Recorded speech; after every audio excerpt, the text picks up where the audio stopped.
Now, I did multiple functions, and incidentally, the last function after the 2 years period was HR. And that's when people first acknowledge me and say, "Ah, this is young, smiling guy who runs around, takes feedback from people and all that." And then I went back to Yashodhara, who used to be my training HR manager, and I said, "Oh, this job is interesting. How did you get this job?" And she said, "I did something called as MBA." And I said, "What is that?"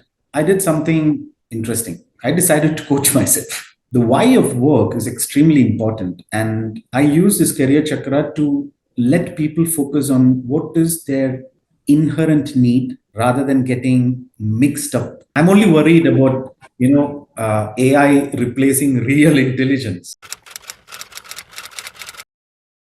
Okay, so ladies and gentlemen, a very good morning, good afternoon, or good evening to you, depending on where you're joining us from, for yet another super relevant episode of Towards a Better World, where I, your host, Ayon Banerjee, in a personal capacity, invite inspirational folks from all walks of life.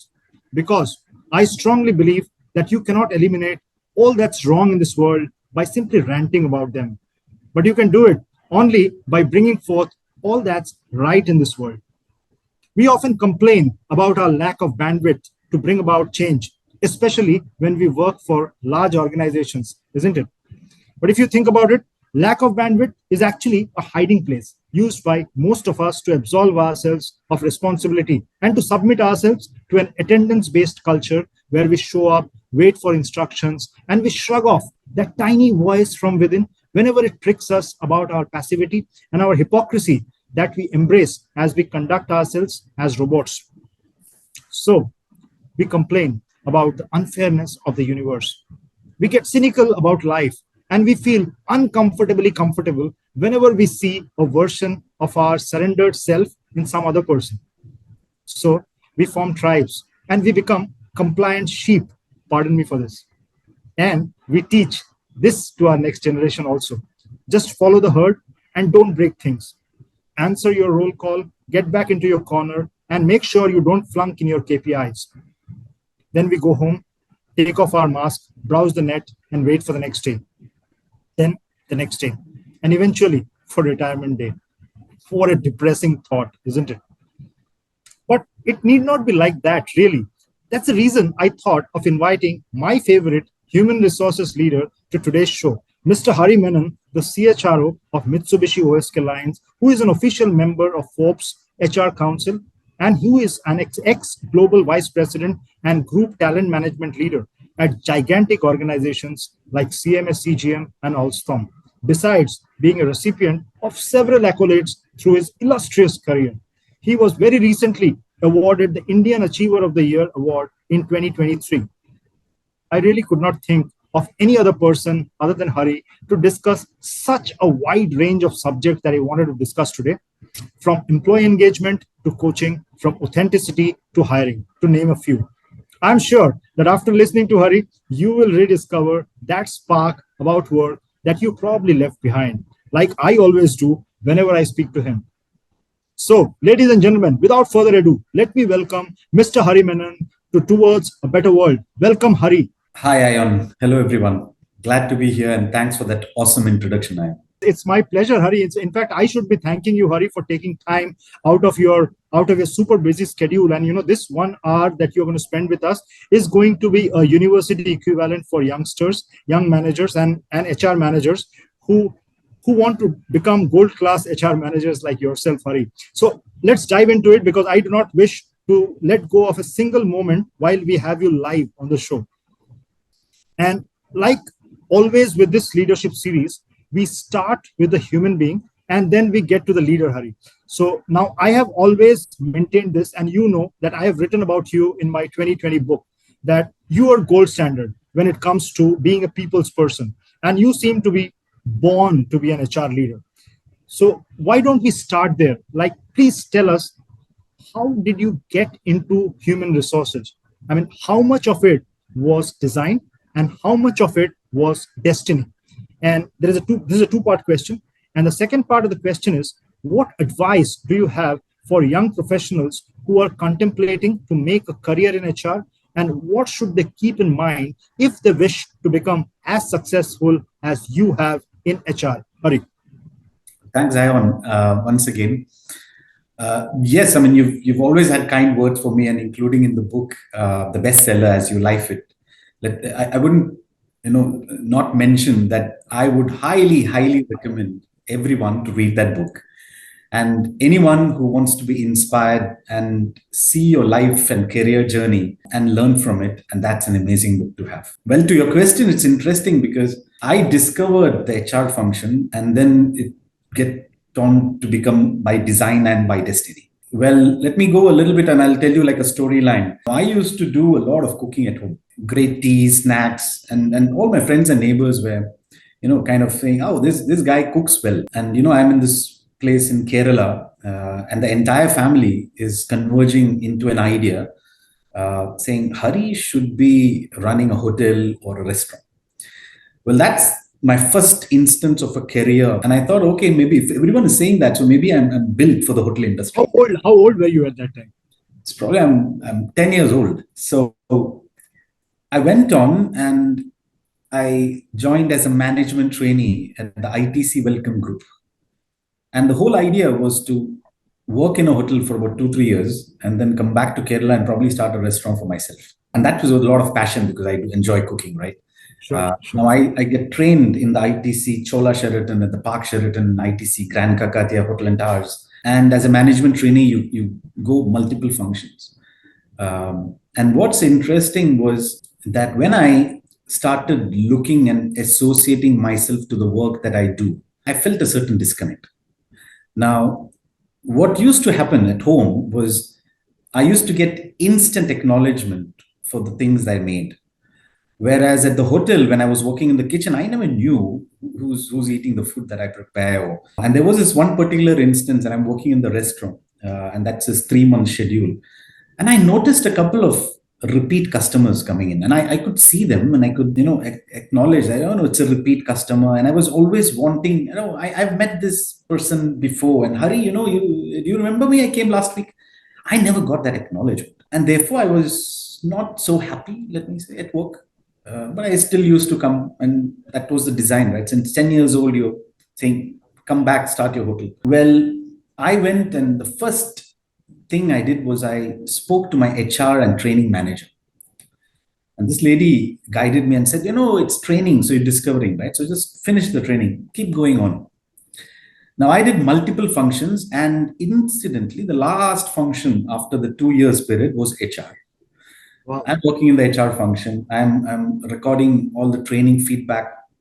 And that's when people first acknowledge me and say, this is young, smiling guy who runs around, takes feedback from people and all that. And then I went back to Yashodhara, who used to be my training HR manager, and I said, this job is interesting. How did you get this job? And she said, I did something called as MBA. And I said, what is that? And she said, it's Masters of Business Admin. And I said, how do you get into it? So that was the first notion of a human resource study that I wanted to get in. Well, I did my MBA. I did my first internship in sales. Second internship was in finance. The third and the fourth one was in HR. Luckily, I had great managers during my internship. And I found that when you work in HR, you're talking about your family, your employees, and it's your team. And you're ultimately working for the success of individuals, which will then lead to the success of the organization.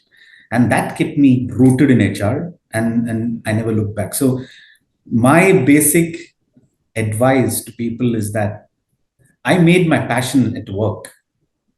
And that's the human resource function for me. I don't feel like I'm working anymore. I enjoy spending a day in the human resource function. And that's a bit like, Dhoni making money, enjoying playing cricket, right?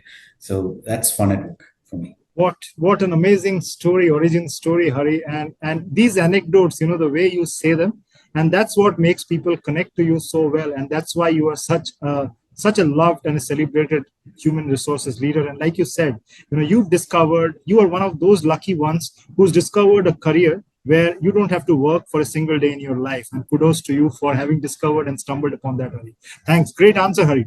So now moving on to the next question. So these days, we hear a lot of HRMs, human resource managers, getting external certifications and becoming coaches. But I know that you are a certified coach from the International Coaching Federation for the past like 15 plus years now. And you also have this unique model that you have developed, which you call as a career chakra, and which is the model which you use when you coach middle and senior management professionals. And I know this because we've kind of discussed this at length. But for the sake of the audience, why don't you tell us about your career chakra model and explain why a good HR leader needs to be a coach, needs to be having a coaching mindset rather than being a mere commentator. And also, if you could share some pointers on how can HR leaders, young HR leaders, develop themselves so that they can transform an organizational culture by softly nudging the talent pool into their best selves through coaching. So this is a question on coaching, Hari. Great question, Ayon. Well, yes, I'm a career and leadership coach since 2011. I'm certified. And let me take you back to 2011. So I'm certified as a coach, 35 years of age, very anxious about career, sometimes getting frustrated for a lot of small things. So I did something interesting. I decided to coach myself. So I took my coaching book and noted a few interesting questions, a good bunch of about 40, 50 questions, I would say. Wow. I blocked my calendar every day between, and I wake up quite early. So I blocked my calendar from 5:30 a.m. to 6:30 a.m. every single day, asking one question at a time and making notes. In the mirror, to the mirror. Looking at the mirror, exactly. Wow.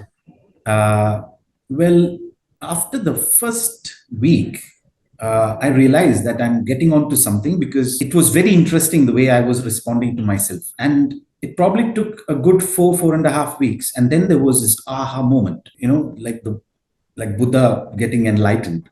Sure. And I found out that I was looking at the most perfect planet, ecosystem, and there is never perfection, right? So I found out that I was looking at the perfect boss, the perfect location where I should work, the perfect company, the perfect brand image, the perfect salary, the perfect job title, even personally, the perfect wife, the perfect colleagues.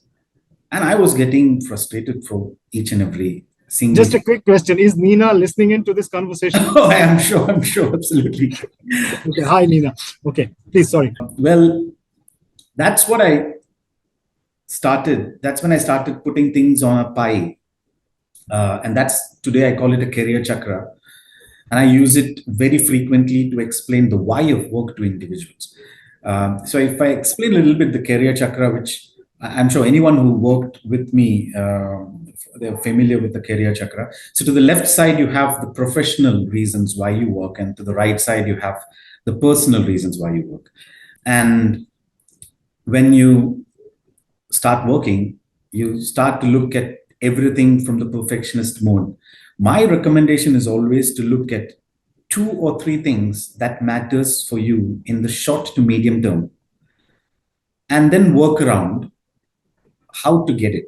So, for example, and I quote this example quite often. If you want to start your own consulting company, there's no point getting frustrated thinking about your boss and your growth path in the organization, so on and so forth. You're probably looking at learning. You're probably looking at different situations and experiences where you can gain more knowledge from and implement it. And therefore, there are many things in the chakra which you could tend to ignore because your purpose is basically to start your own consulting company. So the why of work is extremely important. And I use this career chakra to let people focus on what is their inherent need rather than getting mixed up with many things which they want in life, and to pace it and then to chunk it while you achieve it. And then I go about doing the coaching discussion in detail. So that's what I do. Yes, it's a trend because I've had a lot of colleagues and friends of mine saying, oh no, coaching certification is great for career progression. Coaching pays you well, etc., etc. Well, first, I think you need to be passionate to make people successful. And when you enjoy doing that 1% at a time and you get energy out of it, then coaching can be a great skill and tool to boost that passion. That's how I look at coaching, but only coaching just for the sake of it, not sure. Let me give you another example that I quote. I've seen a lot of leaders and HR professionals, with all due respect to them. And there is this famous thing that a lot of organizations do called career review. And what happens in that career review is that you sit across with Ayon. Ayon is an employee, and you are the HR person, and say, "Okay, Ayon. So let me first ask you, what is your career aspiration in the next 5 years?" And then the person, the other side, the employee is looking at, he's looking at the time again and again. He starts with this question. It's all so dramatic and artificial. Absolutely. Imagine another way. I take Ayon for a cup of coffee, and we discuss, in general, both of us are employees. We're getting our salaries paid end of the month. And I first start by saying, Ayon, if this salary disappears, if respect for an individual disappears from the company, no one is married to any organization, and you and me we are out. So that's what I call a similar to me effect. So we are both in the same boat, and I take them through what I've gone through in my life, the chakra, and then you start having a dialogue, and that is much more powerful than just doing a coaching certification and just doing a career. Well, that's my back to basic principle, as I've always used in life. How wonderfully you summarized it, Hari. Really. I know, and for the viewers, as somebody who knows Hari personally for many years now, I know that whatever he said, he walks the talk, because, these days, the first two parts of your answer, Hari. The first part is when you said the lack of authenticity when somebody, it could be an HR manager, it could be even a line manager, who, when they sit and ask you, what is your career aspiration?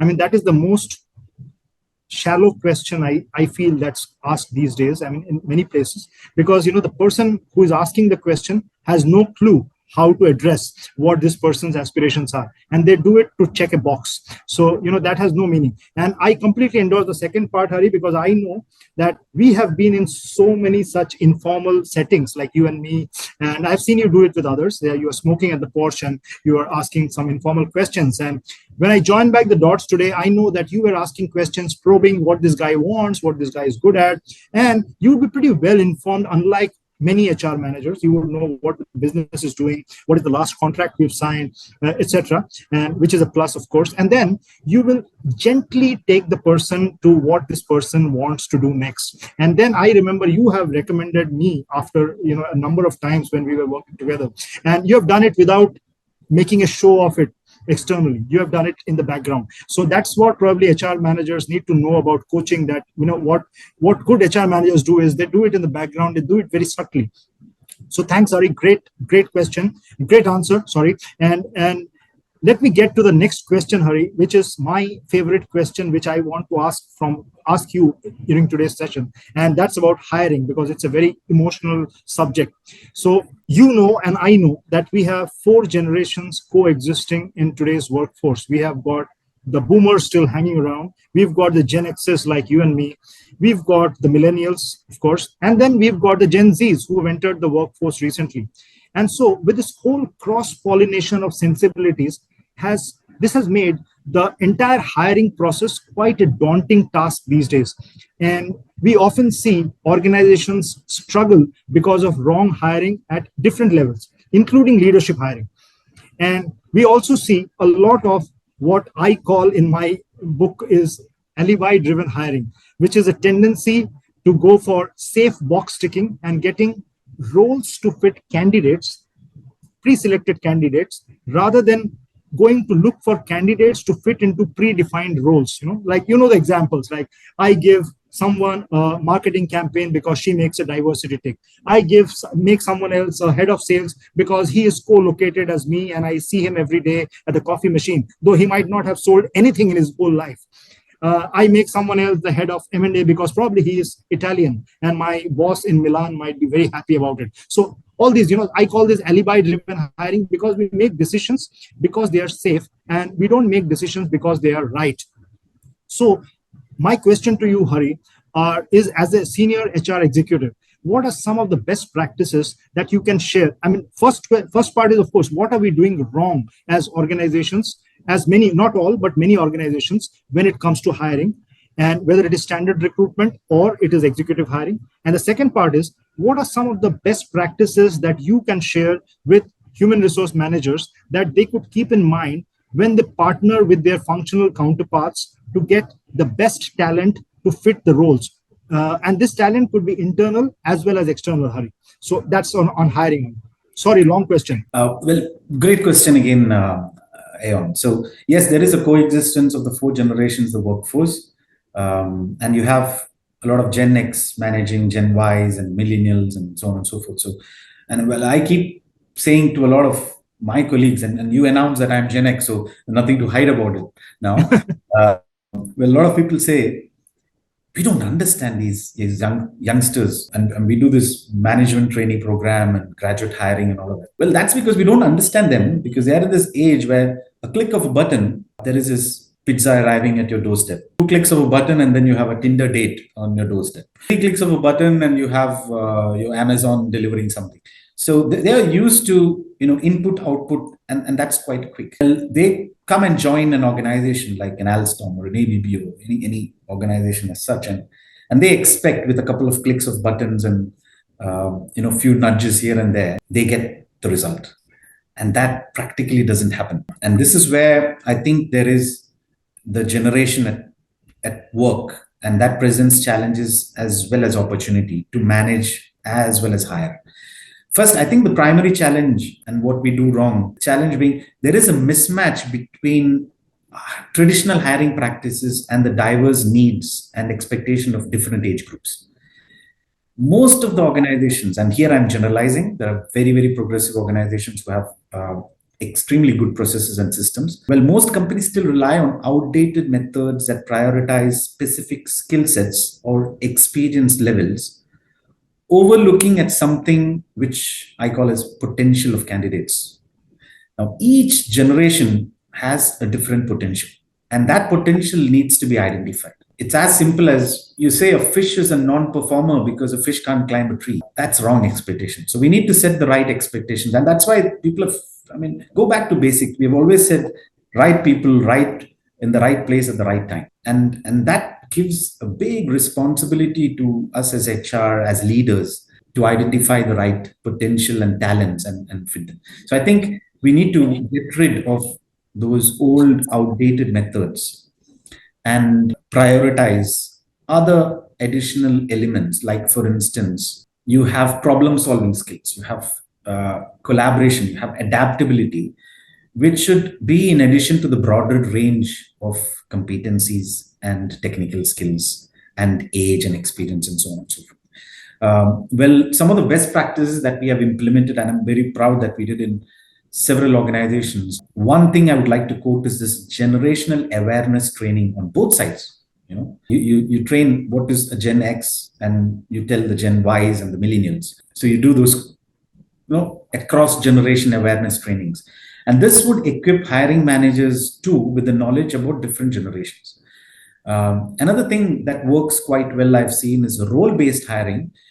You focus on specific skills, competencies for sure, and you completely ignore notions like age or experience. Now, there is this terminology that a lot of organizations are using nowadays. It's called D&I, diversity and inclusion. Now, just again, as it's a tick box, diversity hiring. Now, there are some headhunters who are, getting additional incentives. It's such a cliche these days. Yeah, absolutely. Well, I keep saying that, first of all, it should not be D&I, it should be IND. You need to be inclusive as a workplace. Then you will attract diverse people. And when you have diversity, you need to treat them equitably. And that, therefore, it should be called ID&E rather than D&I. I think all those biasness creeps into the workplace for several reasons. Anyway, if I keep that apart, another thing that a lot of organizations overlook is the strength of an employer brand.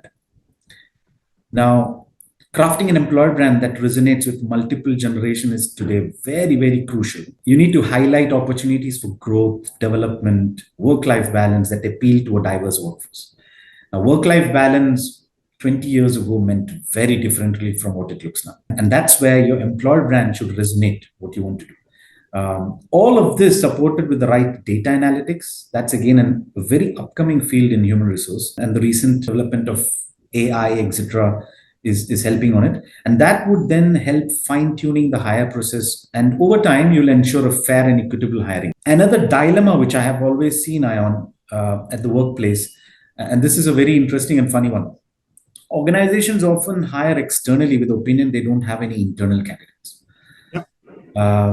Now, the external candidate comes, he has an hour or two to present his best or her best version of himself or herself. And then you make a decision, you're hired, not hired. Well, unfortunately, the internal employees, you know them. You know what's good about them, what are the development areas. Mm-hmm. And because of their development areas, you think the one external has more stronger points because you know the development area of the other one, right? The internal one. And you tend to feel that the external person is better than the internal one. And then what happens very uniquely, there is always this HR paradox. The person who applies externally has the power to negotiate and bargain the salary, for instance. Mm-hmm. Mm-hmm. Whereas the internal person is always constrained with the budget. Now, you know, this person is loyal, good performer, etc. But you always have this, X percentage. If you have a promotion, you have a multiplier. But an external applicant, there is no, boundaries, limits. You negotiate. Well, but these are all traditional human biases which have creeped into the people management process and should be relooked at. Well, my advice is, I think we need to look at those elements generationally from a biasness perspective. Data analytics, as I said, can help a lot. And over time, you can fine tune the hiring process to remove those unconscious biases.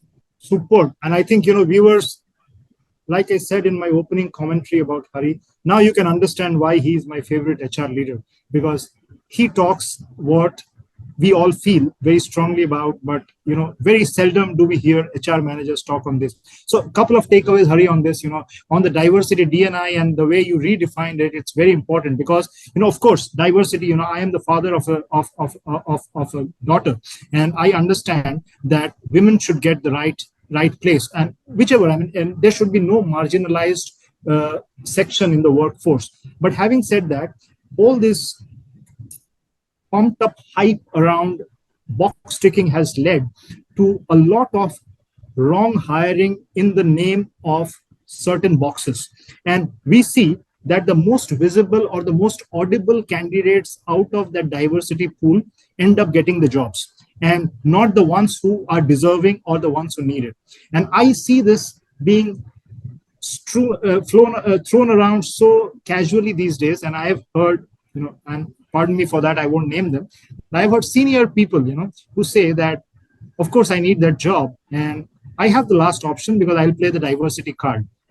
And this is so disappointing. And, I think we should, in a meritocracy, the best person, whether it is a man or a woman, irrespective of color, gender, sexual orientation, or wherever you come from, the best person should be getting the job. And I think you made that point very clearly, Hari. So thank you for that. And so moving on, Hari, to a question on feedback. So as you are someone who, of course, because given your experience as a coach, you are someone who gives great feedback.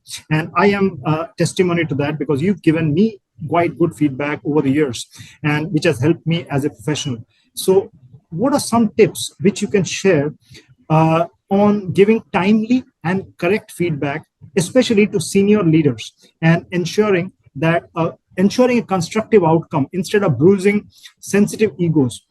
I ask this because, higher we go, our development areas, they get less functional and they get increasingly behavioral in nature, because most top guys in most companies automatically possess very strong domain skills or functional skills. And that's the reason they have got to where they have got. And that's a given. But high achievers, and especially fast trackers, they also develop blind spots, like, for example, megalomania, or lack of empathy, for example, or an unhealthy desire to win all the time. Or maybe it could be simply bad listening skills or being averse to listening to feedback. In such situations, how does an HR leader like you gently guide them back to the right track, Hari?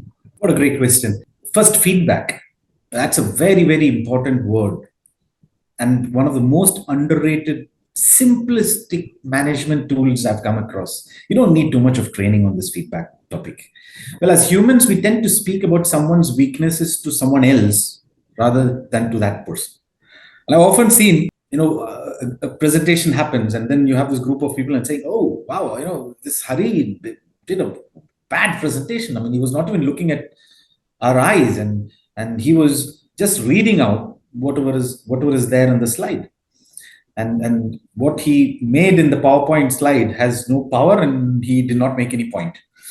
Um, well, that's interesting because we tend to not give feedback to the individual concern. Now, if someone comes and says genuinely, Hari, you should start looking at people rather than just looking back at your slide. That would make sense, and I'll start improving it.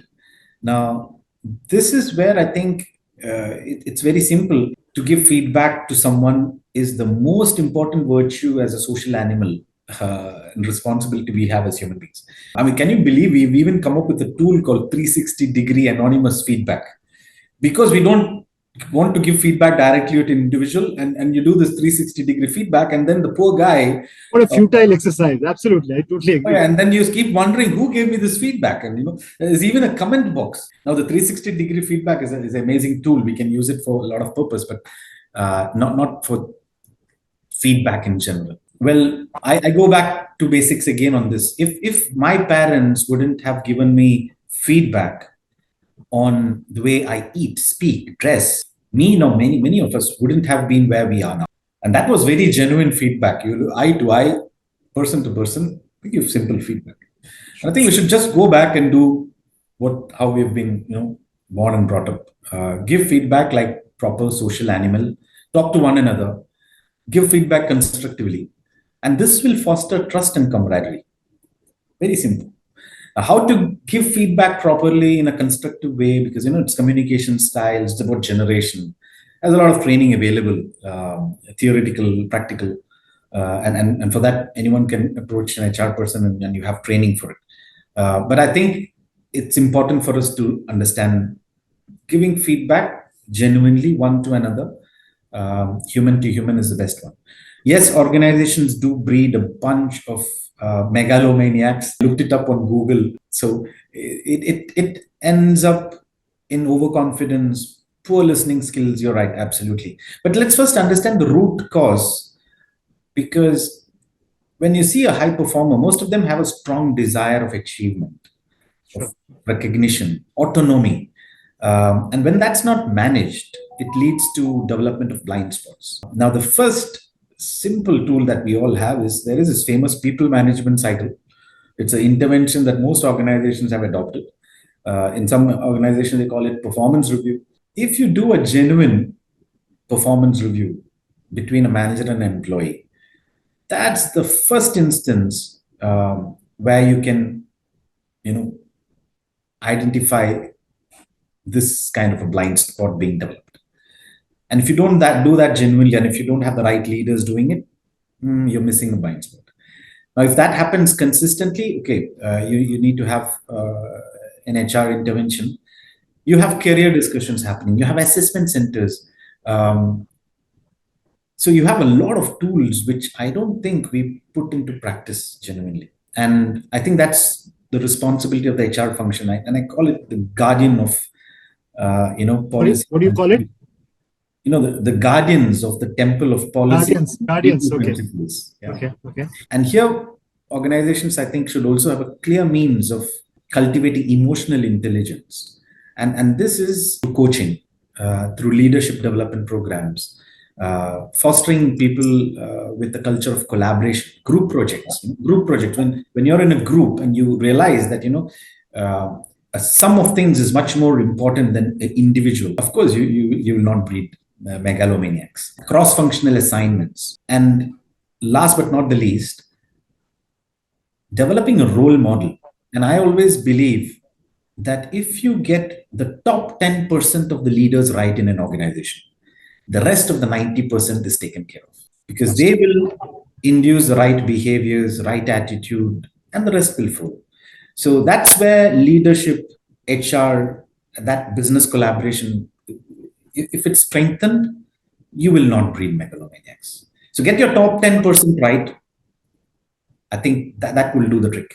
What a wonderful insight, Hari. This top 10% thing, this is something I my prime takeaway from this conversation. I have just made a mental note of this. Such wonderfully put, and and I think you said very rightly that it is, HR leaders also need to take accountability that we need to drive this change, because unfortunately so we see in a lot of organizations, because of the lack of dilution of the HR function in many organizations, we see HR leaders don't, they hesitate to take they say, why should I bother? I mean, and this performance reviews which you said, they have just become boxes to tick, where the managers come in, and there is a deadline for every performance review cycle, and everybody is pushed to do those performance reviews in time, and they don't really have those heart-to-heart conversations that do I really care about you as a person? What is it that I think that you can do well? And do you think about me as a manager? What can I do better as a manager? So these conversations don't happen too often these days. And that's probably leads to a lot of disengagement. And it brings me to my next question, Hari, which is, I often joke that the first sign of a disengaged workplace is too many employee engagement surveys. So, we see this flurry of employee engagement surveys all around these days. And yet, most employees in most large organizations admit that they are totally disengaged about their work. And this leads to burnout, this leads to unhealthy attrition, and it also leads to business continuity issues at organizations. So as an HR leader, Hari, what are some tips that you could share with functional leaders to build a culture of engagement which goes beyond these cosmetic surveys and fads? Well, Ayon, if our audience is expecting some extraordinary great strategy and vision, I'm sorry, I'm probably disappointing them, but because I'm very basic. The first thing, that's what they want to listen from you, Hari. That's your USP. Yeah, so well, talk to your people, listen to them. That's the greatest engagement you can have. Between a manager and an employer, an organization. An organization is again a group of people. Well, first let's understand why is engagement important. Now, I follow a businessman, a very great leader. His name is Doug Conant. He is the CEO of Campbell Foods. If you know, they make soups and all. Well, Doug, he said, to win in the marketplace, and I'm sure if you look up in Google, you'll see it's quite a famous quote. To win in the marketplace, you first need to win at the workplace. Sure.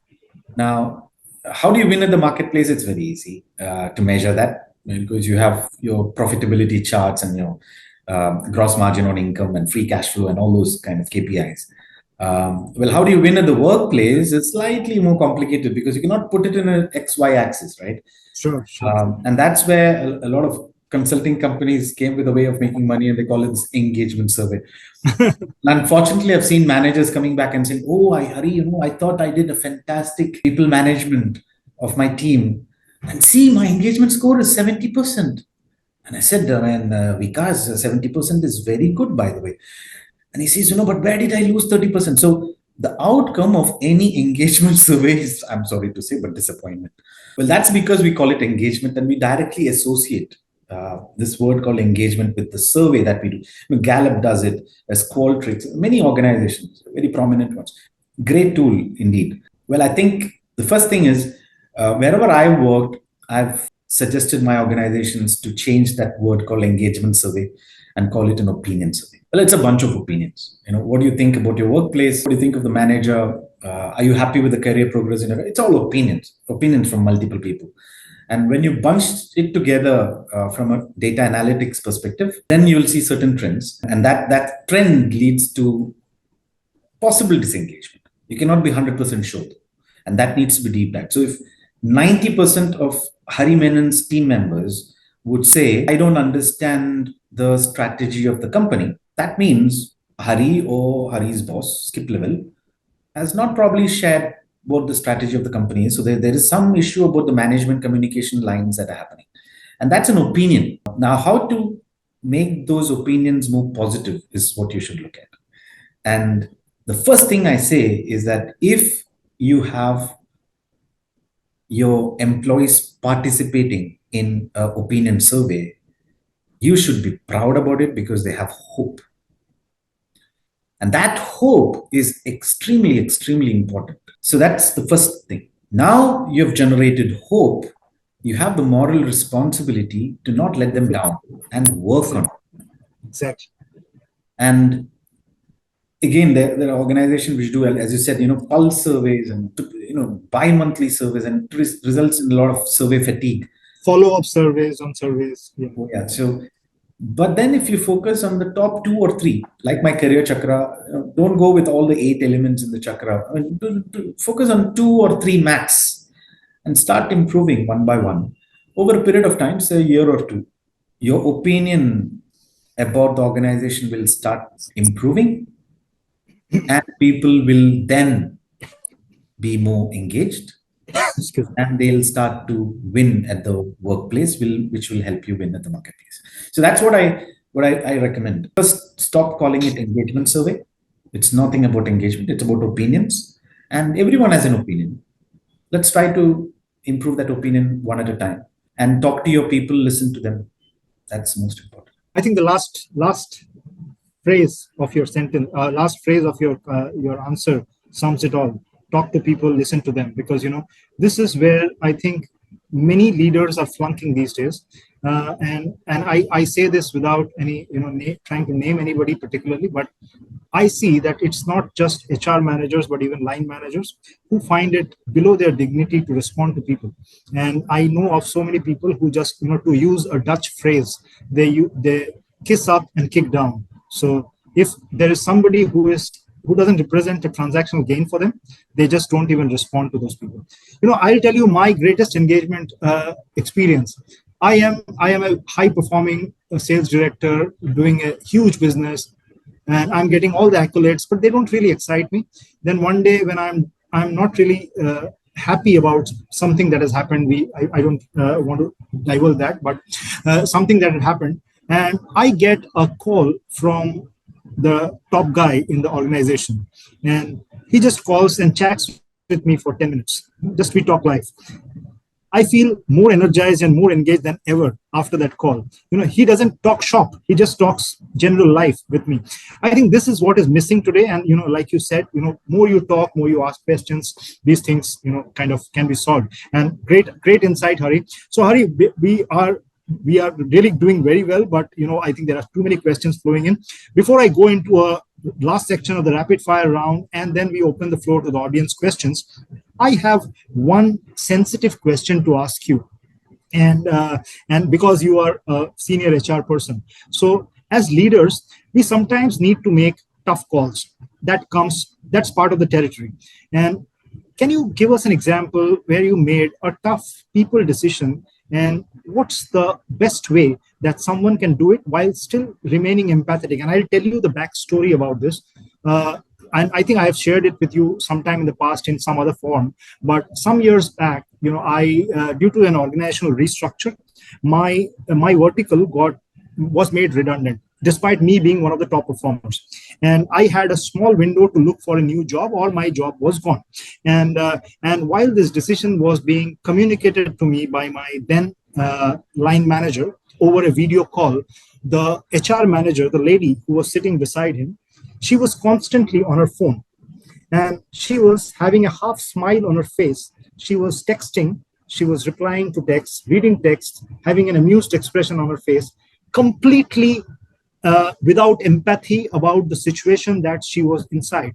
There's a person in front of you, a top performer who's about to lose his job, and here you are behaving like this. So, that left a very bad taste in my mouth. I really, so I know that good HR leaders have a way to deal with these situations, and you are one. I have known some of great HR leaders in GE, like Vikram Cardozo, Arif Aziz, etc. So they are ones who do it right. So how does somebody like you do this situation right? Well, the toughest job for an HR person is when your business is not doing well and you have to make a couple of people redundant, because that's what it calls for, to save the rest of the people. Well, when I came on board, like many other HR people, when I ask interviews, why did you choose HR? Standard answer is that I am a people person.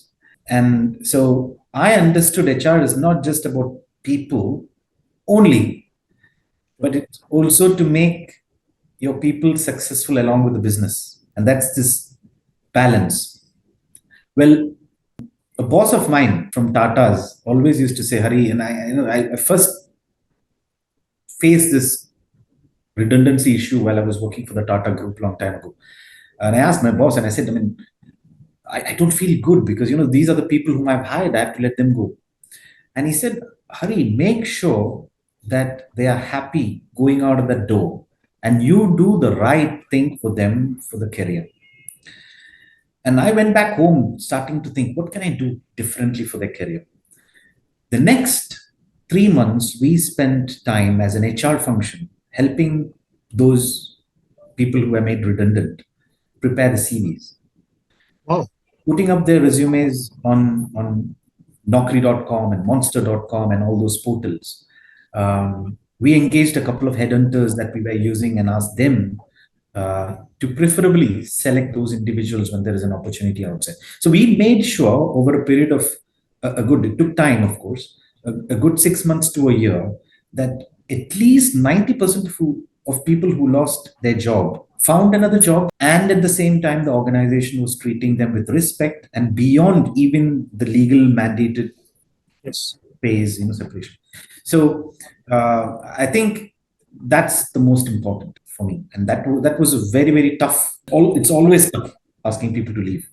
Great answer, Hari. I think there is a lot of things that we can take away from this, especially the gesture that you mentioned about those 3 months. And I know that I haven't been part of that exercise when you were there, but I know of instances, and for my viewers, I can say that I was barely 15 days into my job in Kuala Lumpur, Malaysia, where Hari had hired me. Hari was the person who hired me into this job.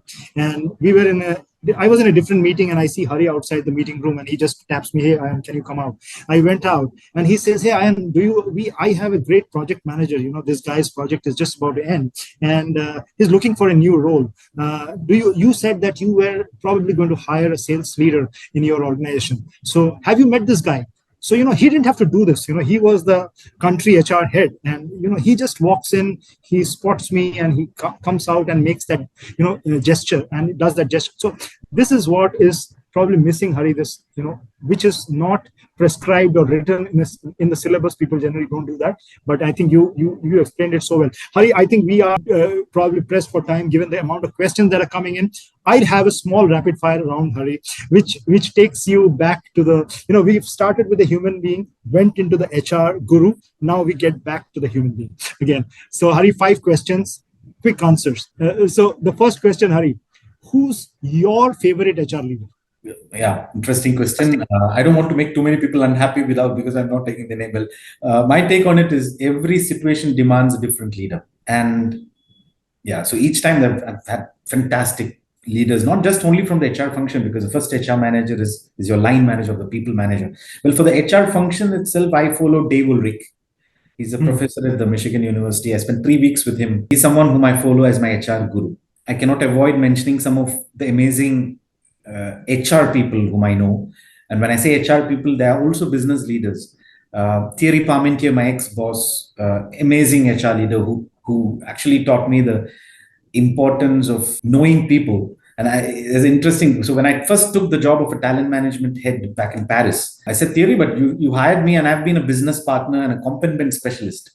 What in talent management? He said, first know the people. That's all what I expect from you. Fantastic. Wow, a simple answer. Bharat Salhotra, the ex-MD of Alstom, Jean-François Baudouin, Dominic Pulika, who's no longer there, but he used to be the head of APAC, Dr. Nigam, who's a professor of IM, the people leadership vision, I follow them, and they are the leaders who have made me who I am, and I adore them for their HR knowledge. Super. And I have heard you speak about theory very fondly when we've had conversations. So thanks. Great answer. Coming to the next question. Share something that most people don't know about you. Don't know about me. Well, I'm an avid aquarium hobbyist. Many people don't know it. And my specialization is I breed a species of fish called beta splendens only. And I specialize myself in a half moon beta splendens, which is a variety of beta splendens. It's a fish, a freshwater fish. You still do it in Mumbai? I'm starting it again now. I have the opportunity. So while you were in France, you had probably, because of weather constraints, you probably couldn't do it. Exactly. It's Is that complicated. right? Absolutely. Great. Wow. Okay. So now you have been through a series of very rewarding assignments, but the question is, which has been your most rewarding assignment this far? Well, opportunity in the industry has made me to work in more than 5 countries, and that has been extremely rewarding from the variety of experiences. But you grew up also in about 5 or 6 countries, I think, right? Yeah, yeah, that was interesting, and my parents took me a lot of places abroad studying while I was schooling. Well, working in India, Switzerland, Malaysia, Singapore, and of late in France exposed me to so many situations, Ayon, and different cultural nuances, expectations, people, and all of that has given a lot of rewarding learning experiences. So for me, the situations that I've gone through in those different opportunities is what made me learn, and that's what's most rewarding for me. Great answer. Yeah. So of course, all your assignments must have been rewarding, I'm sure. So can you tell me a song which you can listen on loop for an entire workout hour? Interesting. Uh, I love this happy song by Pharrell Williams. Can keep going on and keeps the mood light. That's one of the favorite. Super. Mine, I had probably told you once that mine is Final Countdown or Eye of the Tiger. I remember. I can keep listening to them throughout the hour. So, Great okay. song. Great. And the last one, Ari, tell us what you thought about this show, but the condition is you have to say it in French. Wow. I'm sure. I mean, the French people who are listening to this show, excusez-moi. Merci Ayon pour cette opportunité. Vos questions étaient incroyables. J'étais apprécié chaque instant. Which means thank you, Ayon, for this opportunity. Your questions were incredibly great. And I appreciate this instance or this opportunity. Merci, monsieur. Did I pronounce it right? I don't know. Yeah. So fantastic, Hari. So there are too many questions, Hari. I want to do justice. At least, we call out the questions from the kind viewers who have been there. So Siddhi is as usual there. She's saying, great session, very insightful. Jimmy Munshi is saying, I'm looking forward to this session. And he's saying that career chakra is very interesting, wonderful. Why of work, which you explained. So this is more of a comment. So Viren Chabra is saying, in your experience, what are the key metrics that HR leaders should focus on to ensure effective talent management and organizational transformation? I think you partly answered it, but if you want to just take a stab at it. Sure, yeah. I think metrics is one thing which creates a lot of bias. I mean, I have organizations coming back and saying, I have an attrition percentage of X percent. And then I go back to the business and I say, okay, so it's X percent. So what do you do with that?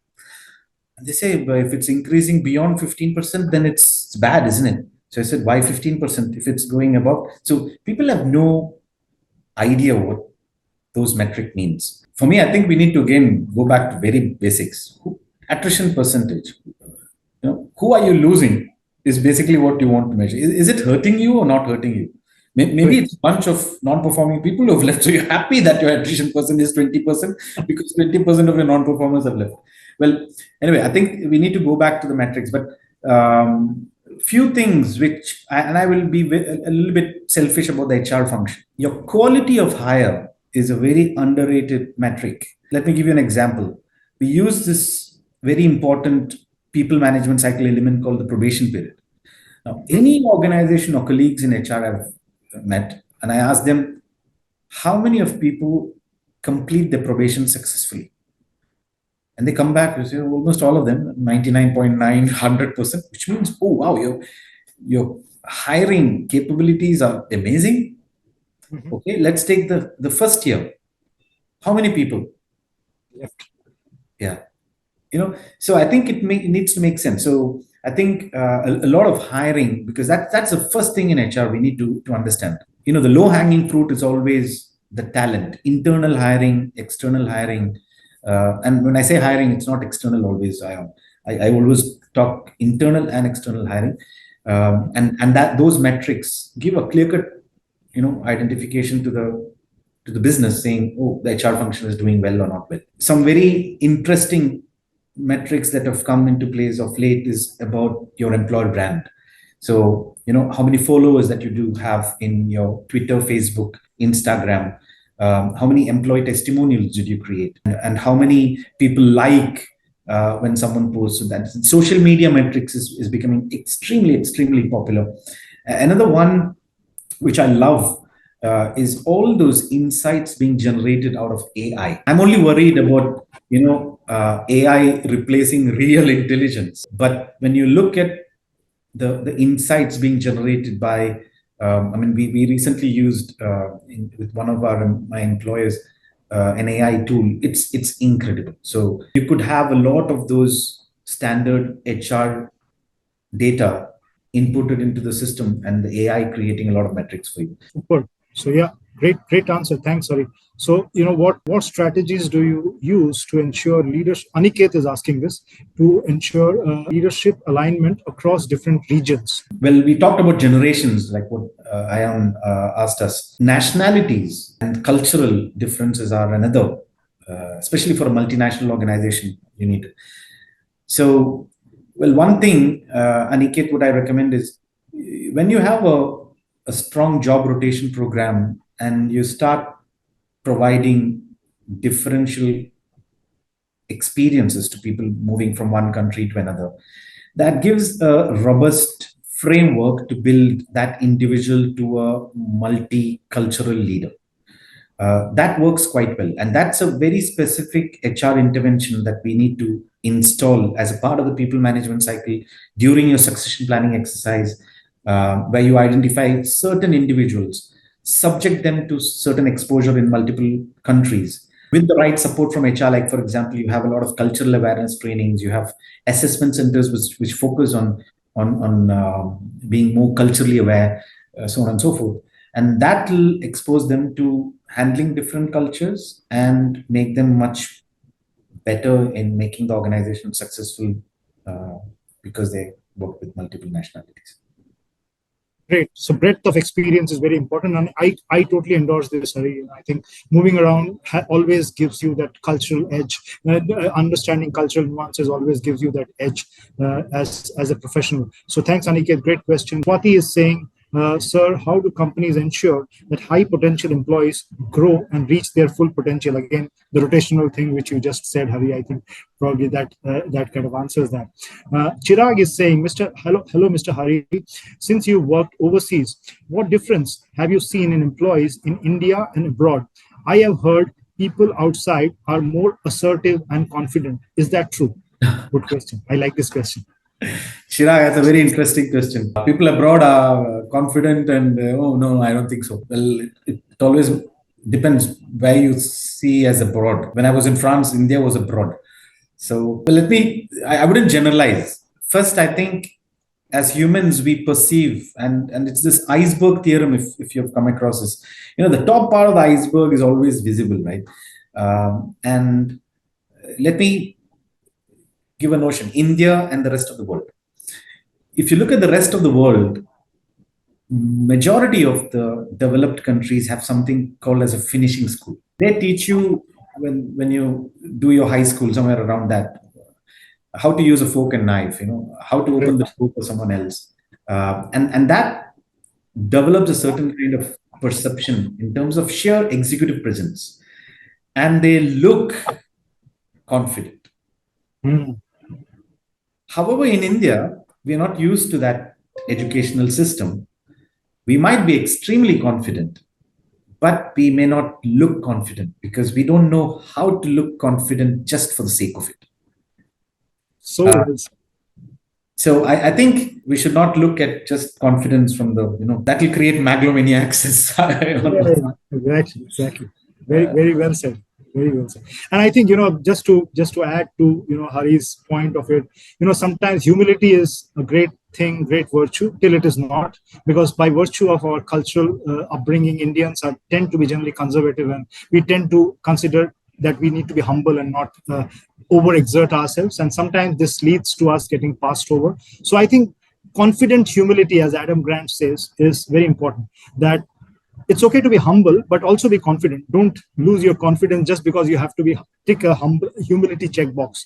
So I think Jimmy Munshi is asking your thoughts on this, is a rather provocative topic on the 70 hours per week thing. And Mr. Munshi, I think this will probably call for a separate AMA altogether, because there are so many views on this, and I am sure Hari has his own view on this. So if you want to just quickly take a stab on that, Hari, is it the hours in your work or the work in the hours? Yeah. So there's this word called work-life balance, which is becoming extremely popular. And I keep asking, so, and there is this, work from home. And I followed this gentleman, it's a Harvard professor, who said, if you allow people to work from home, do you let them sleep in office? Mm-hmm. Because what you're supposed to do at work, you're supposed to do at home. So Marisa Mayer used to do that. She used to sleep under the desk. And I don't think that's good work-life balance at all. Yeah, well, you do have a few cultures, like for instance, in Japan, taking a 10 minutes power nap is considered to be very healthy. Yes. In Spain too, they have this work schedule which calls for. Well, my take on it is, I don't think we should restrict certain hours. The whole purpose is to give flexibility for people to work. You assess performance based on the deliverables and the productivity rather than just sheer working hours. Now, at a very assembly line level, that could be a little bit complex, because you're looking at assembly line input, output, and then calculating your productivity. However, when you start going up towards a supervisory level, technical leadership level, management level, so on and so forth, I think what works is to start using this terminology more and more, which organizations are starting to use, called a hybrid work. Yes. And then if you strengthen the way you measure performance using proper data, systems, processes, then you get rid of this hours of work, because the future of work is going to be not measured by hours, but by the results. That's what's going to be the end. Absolutely. So let's start working towards that and focus more on results and then just the hours. So well said, Hari. And I think we've seen most leaders we admire follow that anyway. So there are a couple of comments and some repeat question. Amitava Goswami is saying brilliant. Neha is asking you, Mr. Hari, great session. My question to you is, what qualities that makes you pick a candidate for leadership positions over others? So I think partly you answered it, but if you just want to. And then I'll just read the question because there are some repeats. So Mariam is saying, my question to both of you is, what cultural differences have you noticed in employee expectations? There are lots of questions, Hari, and many of them are, the themes which are kind of repeating. So I think if you want to just take a last question on Neha's question on what are the qualities that makes you pick a candidate for leadership position over others. And my apologies to the readers, to the viewers, because we've overshot the time we have overshot by 9 minutes, and such is the magic of Hari. So you lose track of time. So Hari, last question, please. Well, thanks, Neha, for the question.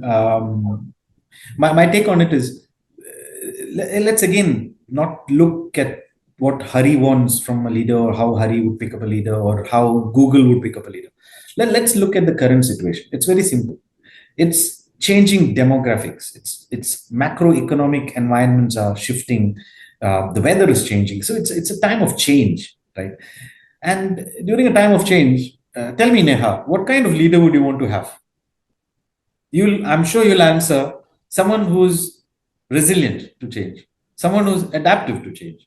Well, there you go. Those are the qualities that you need to have. Now, when things are changing, it's not just changing for you, but it's changing for everyone, right?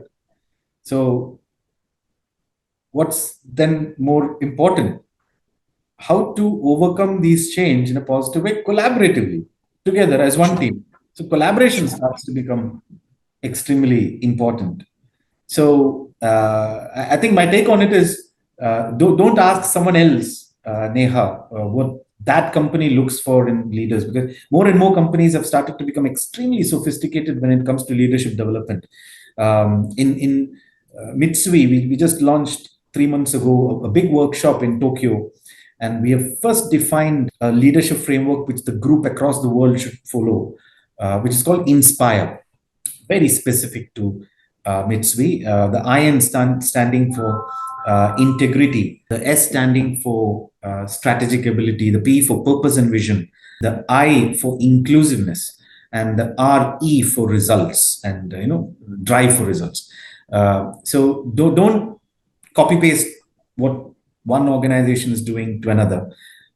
Look at what's the situation in your company, and ask for yourself what is important. Like I said, it's changing marketplace. You might have a specific context in your organizations. Look at those pragmatic elements and come up with your own definition of what should be a leader like, rather than following someone else. Perfect. I think, I like the way you, kind of threw back the question at Neha, and because, that's very important, that exactly we need resilient leaders, adaptive leaders, flexible leaders in today's world. And, that's how it's going. That's how, and it's up to people like, Hari, who will guide the organizations into the right track, Hari. So it's been a pleasure, Hari. And, we've overshot the time by 10 minutes, 12 minutes actually. And, sorry about that, but, that's your magic, and people just can't stop asking questions. There are still questions coming in, but I think we'll save it for one more AMA some other time, Hari. And I can't thank you enough for having taken our time. I personally am very grateful to you, Hari, for all that I've learned from you. And your unique magic is, for the viewers, Hari is somebody who is the only person in my family who is my friend and who is also my daughter's friend. So that shows what a great HR leader is like.